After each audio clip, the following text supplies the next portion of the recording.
January 1. So I am reading the Chronological Bible. This is my attempt for my children to read them the Bible and give them a daily reading.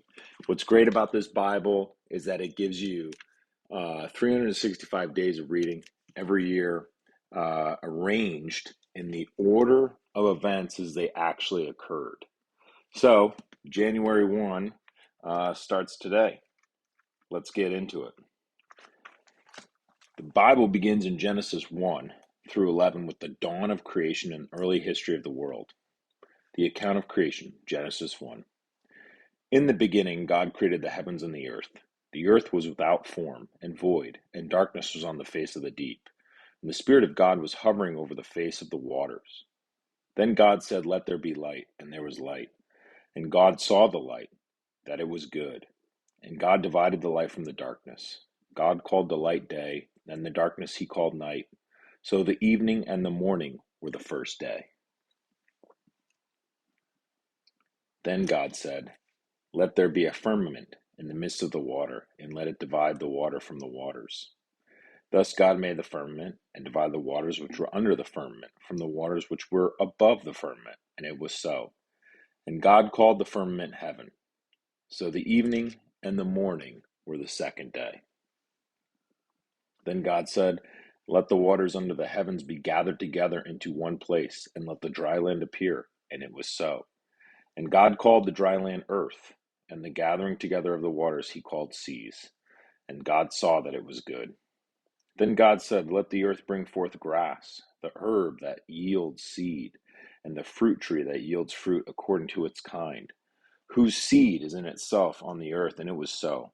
And the earth brought forth grass, the herb that yields seed according to its kind, and the tree that yields fruit, whose seed is in itself according to its kind. And God saw that it was good. So the evening and the morning were the third day. Then God said, "Let there be lights in the firmament of the heavens to divide the day from the night, and let them be signs and seasons for days and years. And let them be for the lights in the firmament of the heavens to give light on the earth." And it was so. Then God made two great lights, the greater light to rule the day, and the lesser light to rule the night. He made the stars also. God set them in the firmament of the heavens to give light on the earth, and to rule over the day and over the night, and divide the light from darkness. And God saw that it was good. So the evening and the morning were the fourth day. Then God said, "Let the waters abound with an abundance of living creatures, and let birds fly above the earth across the face of the firmament of the heavens." So God created great sea creatures and every living thing that moves, with which the waters abounded according to their kind, and every winged bird according to its kind. And God saw that it was good. And God blessed them, saying, "Be fruitful and multiply, and fill the waters and the seas, and let birds multiply on the earth." So the evening and the morning were the fifth day. Then God said, "Let the earth bring forth the living creature according to its kind, cattle and creeping thing and beast of the earth, each according to its kind." And it was so. And God made the beasts of the earth according to its kind, cattle according to its kind, and everything that creeps on the earth according to its kind. And God saw that it was good. Then God said, "Let us make man in our image according to our own likeness. Let them have dominion over the fish of the sea, over the birds of the air, and over the cattle, over all the earth, and over every creeping thing that creeps on the earth." So God created man in his own image. In the image of God, he created him. Male and female, he created them. Then God blessed them, and God said to them, "Be fruitful and multiply, fill the earth and subdue it. Have dominion over the fish of the sea, over the birds of the air, and over every living thing that moves on the earth." And God said, "See, I have given you every herb that yields seed, which is on the face of all the earth, and every tree whose fruit yields seed. To you it shall be for food. Also to every beast of the earth, to every bird of the air, and to everything that creeps on the earth in which there is life, I have given every green herb for food." And it was so. Then God saw everything that he had made, and indeed it was very good. So the evening and the morning were the sixth day. Thus the heavens and the earth and all the hosts of them were finished. And on the seventh day God ended his work which he had done, and he rested on the seventh day from all of his works which he had done. Then God blessed the seventh day and sanctified it, because in it he rested from all of his work which God had created and made. The man and the woman in Eden, Genesis 2:4. This is the history of the heavens and the earth when they were created in the day that the Lord God made the earth and the heavens, before any plant on the field was in the earth, and before any herb of the field had grown. For the Lord God had not caused it to rain on the earth, and there was no man to till the ground. But a mist went up from the earth, and watered the whole face of the ground. And the Lord God formed man of the dust of the ground, and breathed into him his nostrils the breath of life, and man became a living being. The Lord God planted a garden eastward in Eden, and there he put the man whom he had formed. And out of the ground the Lord made every tree grow that is pleasant to the sight and good for food. The tree of life was also in the midst of the garden, and the tree of the knowledge of good and evil. Now a river went out of Eden to water the garden, and from there it parted and became four riverheads. The name of the first is Fajan. It is the one which skirts the whole land of Havilah, where there is gold, and the gold of that land is good. Bdellium and the onyx stone are there. The name of the second river is Gihon. It is the one which goes around the whole land of Cush. The name of the third river is Hiddekel. It is the one which goes toward the east of Syria. The fourth river is the Euphrates. Then God took the man and put him in the Garden of Eden to tend and keep it. And the Lord God commanded the man, saying, Of every tree of the garden you may freely eat, but of the tree of knowledge of good and evil you shall not eat. For in that day that you eat of it, you shall surely die. And the Lord God said, It is not good that man should be alone. I will make him a helper comparable to him. Out of the ground the Lord God formed every beast of the field and every bird of the air, and brought them to Adam to see what he would call them.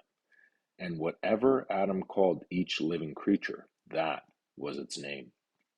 So Adam gave names to all the cattle, to the birds of the air, to every beast of the field. But for Adam there was not found a helper comparable to him. And the Lord God caused a deep sleep to fall on Adam, and he slept. And he took one of his ribs and closed up the flesh in its place. Then the rib which the Lord God had taken from man he made into a woman, and he brought her to the man. And Adam said, This is now bone of my bones, and flesh of my flesh. She shall be called woman, because she was taken out of man. Therefore a man shall leave his father and mother, and be joined to his wife, and they shall become one flesh. And they were both naked, the man and his wife, and were not ashamed. The man and the woman sinned. Genesis 3. Now the serpent was more cunning than any beast of the field which the Lord had made. And he said to the woman, Has God indeed said, You shall not eat of every tree of the garden? And the woman said to the serpent, We may eat the fruit of the trees of the garden, but of the fruit of the tree which is in the midst of the garden, God has said, You shall not eat it, nor shall you touch it, lest you die. Then the serpent said to the woman, You will not surely die, for God knows that in the day you eat of it, your eyes will be opened, and you will be like God, knowing good and evil. So when the woman saw that the tree was good for food, that it was pleasant to the eyes, and a tree desirable to make one wise, she took of its fruit and ate. She also gave to her husband with her, and he ate. Then the eyes of both of them were open, and they knew that they were naked. And they sewed fig leaves together and made themselves coverings. And they heard the sound of the Lord God walking in the garden in the cool of the day. And Adam and his wife themselves from the presence of the Lord God among the trees of the garden. Then the Lord God called to Adam and said to him, Where are you? So he said, I heard your voice in the garden, and I was afraid because I was naked, and I hid myself. And he said, Who told you that you were naked? Have you eaten from the tree of which I commanded you that you should not eat? Then the man said, The woman who you gave to me to be with me, she gave me of the tree, and I ate. And the Lord God said to the woman, What is this you have done? The woman said, The serpent deceived me, and I ate. So the Lord God said to the serpent, Because you have done this, you are cursed more than all cattle, and more than every beast of the field. On your belly you shall go, and you shall eat dust all the days of your life. And I will put enmity between you and the woman, and between your seed and her seed. He shall bruise your head, and you shall bruise his heel. To the woman he said, I will greatly multiply your sorrow and your conception. In pain you shall bring forth children. Your desire shall be for your husband, and he shall rule over you. Then to Adam he said, because you have heeded the voice of your wife, and eaten from the tree of which I commanded you, saying, you shall not eat of it. Cursed is the ground for your sake.